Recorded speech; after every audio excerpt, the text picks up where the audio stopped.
अस्सलाम वालेकुम नाज़रीन, मैं आपका मेज़बान चौधरी सबर शराज। इस टाइम जी नाज़रीन तस्वीर हमीद आबाद कॉलोनी चौक चकसवारी ज़ात कश्मीर नाज़रीन तक सकते हो। पुलिस वाली गड्डी लदी है, इस टाइम एक्सीडेंट हो गया हमीद आबाद कॉलोनी चौक नाज़रीन तक सकते हो। म्यूनसिपल कमेटी चकसवारी आपको बनैस चौक बड़ा खूबसूरत चौक सी नाज़रीन पुलिस वाली गड्डी है तक सकते एक्सीडेंट हो गया।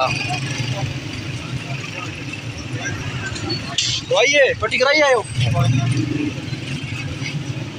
नाज़रीन इतना ब्रेक जंप भी होने चाहिए, ब्रेकर जंप भी होने चाहिए सो तक सकते हो।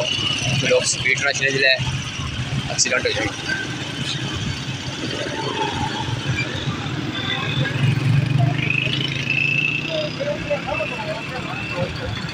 नाज़रीन एक कोठी रोड है, इधर भी ब्रेकर जंप होना चाहिए ना। प्लस नाज़रीन ये चकसवारी रोड है, इतना भी ब्रेकर जंप होना चाहिए सी क्योंकि नाज़रीन एक्सीडेंट ना में नाज़रीन सुनने में आया है कि ब्रेक फेल हो गई है, उसमें कुछ नहीं नाज़रीन इस टाइम ट्रैफिक के मुलाजिम भी आई गए हैं। नाज़रीन ये ट्रैफिक मुलाजिमीन भी इस टाइम ही आई गए हैं, इन्हें भी अपनी ड्यूटी सर अंजाम देते हैं बहुत अच्छे अंदाज।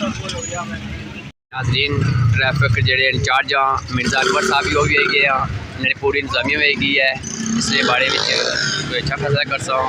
शुक्रिया जज़ाकल्लाह।